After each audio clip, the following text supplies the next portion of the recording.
여기에서 살펴본 내용은 지금까지 여러분들이 배워온 회귀분석 전반적인 절차를 하나의 명령어를 이용해서 우리가 필요로 하는 모든 아웃풋을 얻을 수 있는 이런 방법에 대해 살펴봅니다. 내가 만든 Run Comprehensive OLS Analysis라는 이런 함수를 이용을 하면 바로 여러분들이 원하는 회귀 분석에 있어서 거의 대부분의 내용을 얻을 수가 있습니다. 다음은 시계열 자료에 대한 분석을 하나의 명령어로 실행하는 방법에 대해 살펴봅니다. 동일한 명령어를 불러옵니다. 그리고 여러분들이 분석하고자 하는 데이터셋을 불러옵니다. 그리고 여기에서는 다른 것은 다 동일합니다. 데이터셋 이름을 정해주고 그 다음에는 종속 변수, 그 다음에 설명 변수를 순서대로 나열을 해줍니다.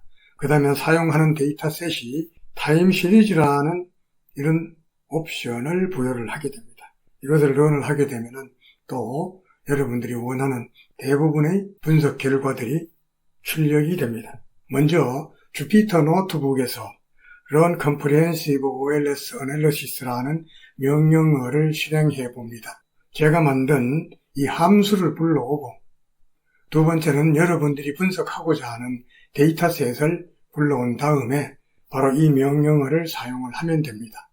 이 명령어에서는 사용하고자 하는 데이터셋과 종속 변수와 독립 변수를 기술을 해주면 됩니다.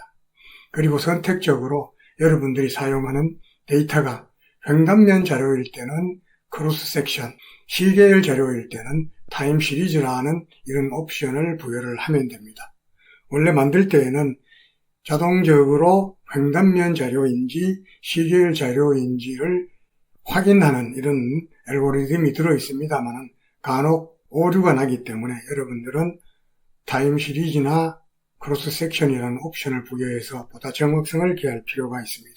이렇게 이 명령어를 주피터 노트북에서 실행을 하게 되면은 상당히 많은 양의 아웃풋이 출력이 됩니다. 여기에서는 그 아웃풋 내용을 한번 살펴보도록 합니다.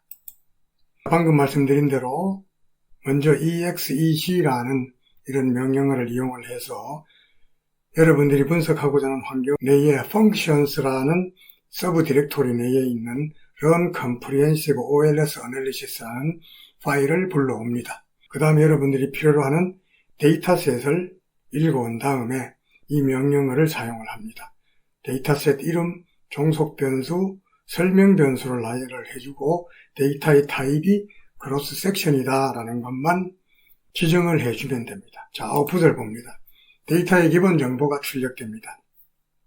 관측 지수라든지 종속 변수, 독립 변수가 보입니다. 데이터의 유형이 어떤 것인지를 확인을 할 수가 있습니다. 간혹 결측치가 있었을 경우에 이 결측치를 제외한 관측 지수가 얼마인가 하는 정보도 얻을 수 있습니다. 그 다음에는 기초 통계량을 얻을 수 있습니다. 사용한 모든 변수들의 관측 지수, 평균, 표준 편차, 그리고 미니멈 값, 맥시멈 값 등을 보여줍니다. 다음에는 상관계수 행렬을 보여줍니다. 변수들 간의 상관계수 행렬을 통해서 어떤 변수와 어떤 변수가 상관관계가 높구나, 설명 변수 간의 상관관계가 높을 경우에는 다중공선상에 문제가 있을 수 있다라는 것을 확인을 하는 절차입니다. 다음에는 데이터를 도표로 살펴봅니다. 개별 변수들의 히스토그램을 통해서 정규 분포에 가까운 이런 분포를 보이는지, 간혹 한쪽으로 지나치게 치우쳐 있는 이런 변수들이 보일 경우에는 필요한 조치를 취해야 됩니다. 대표적으로 우측이 긴 이런 데이터일 경우, 특히 임금 데이터일 경우에는 로그 변수를 취해줘서 이 범위를 좁혀줍니다. 그래서 가능한 한 정규 분포를 하는 이런 변수명으로 만들어주게 됩니다. 그 다음에는 두 변수들 간의 상관관계를 도표로 확인을 할 수가 있습니다. 다음에는 잔차의 정규성 검증을 합니다. 샤피로-윌크스의 테스트와 자크베라 테스트를 해줍니다. 자동적으로 이 함수를 이용을 하게 되면은 잔차의 정규성, 즉 노멀티를 인정을 할 수 있는지 기각을 할 것인지 판단을 내려줍니다. 여기에서는 노멀티가 기각되었습니다. 다음에는 모형 설정 오류를 검색을 합니다. 리셋 테스트라고 합니다. 테스트 결과 모델의 미스스페시피케이션, 모델 설정 오류가 염려된다라는 이런 결과가 나왔습니다. 다음에는 다중공선성을 검토해 보았습니다. 다중공선성 검토를 위해서는 VIF 통계량을 이용을 했습니다. 대부분의 VIF 통계량이 10 이하이기 때문에 심각한 다중공선성 문제는 없다라고 판단을 내릴 수가 있습니다.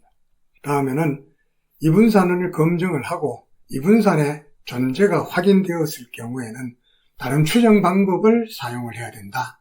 대안 추정법을 한번 활용을 해보자. 그런 의미에서 이분산 검증 결과를 보고 여러 가지 대안적인 추정 결과를 보여줍니다. OLS는 가장 기본적인 추정 방법이 될 것이고 로버스트 스탠다드 에러, 이것은 추정치는 똑같은데 표준 오차가 수정이 됐습니다. 그 다음에는 WLS 가중 최소 자생법을 적용한 결과를 보여주고 있습니다. 이 세 가지 분석 결과를 하나의 표로 이렇게 보여주고 있습니다. 보도록 하겠습니다. 우선 데이터의 기본 정보 조금 전과 동일합니다. 기초 통계량 동일합니다. 그 다음 상관계수 행렬 역시 다중공선성 문제라든지 종속 변수와 독립 변수 간에 얼마나 상관관계가 깊은지를 검토하는 이런 계수 행렬이 되겠습니다. 그 다음 데이터 시력화, 사용하는 데이터의 정규성 여부를 판단을 합니다. 그리고 두 변수들 간의 상관관계가 어느 정도인지를 도표를 통해서, 산점도표를 통해서 확인을 해볼 수 있습니다. 그 다음에 회귀 분석을 해보았습니다. 종속 변수가 어떤 것이고 독립 변수가 어떤 것이고 설명력을 나타내는 R스퀘어가 얼마이고 추정된 코에피션트가 어떻고 그 다음에 추정된 코에피션트의 표준 편차가 어떻고 T값이 어떠냐, 이런 다양한 통계량들을 보여주고 있습니다. 그 다음 자크-베라 통계량 이런 것들도 보여주고 있습니다. 자, 이 OLS 분석 결과를 이용을 해서 역시 샤피로-윌크 테스트, 자크-베라 테스트를 해보았습니다. 결과 리젝트 노멀티, 리젝트 노멀티 두 가지 방법에 의한 정규성 여부를 검증을 했는데 정규 분포가 아니다라는 이런 결론에 이르렀습니다. 그 다음 모형 설정 오류를 해봤습니다.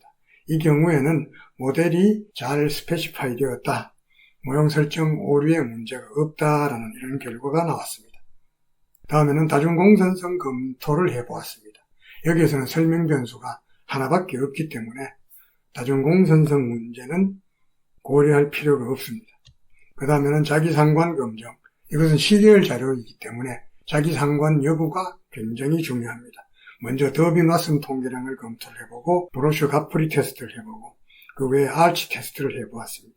또 여기에 부가해서 오그멘티드 디키 풀러 테스트를 해보았습니다. 그 결과 시계열 문제의 탐지 결과를 평가를 내리기를 자기상관이 있다, 시계열 자료에 아치 효과가 존재한다, 비정상적이다, non-stationary하다라는 이런 결과를 얻을 수가 있었습니다. 그래서 이 자기상관이 존재할 경우에 대비해서 어떤 추정 방법을 대안적인 추정 방법으로 사용할 거냐, HAC 표준오차 구하는 방법, 코크레인 오커 추정 방법, 브레이스 윈스턴 방법을 권하고 있습니다. 그 외에 아치 효과를 분석을 하기 위해 가치 모형을 추정해 볼 것을 권장하고 있습니다. 그리고 비정상성을 가진 스테이셔너리하지 않는 데이터를 다룰 때에는 보통 우리의 차분이라든지 이런 것을 통해서 해당 변수를 스테이셔너리하게 만든 다음에 분석을 하는 것이 일반적입니다. 여기에서는 생략을 했습니다.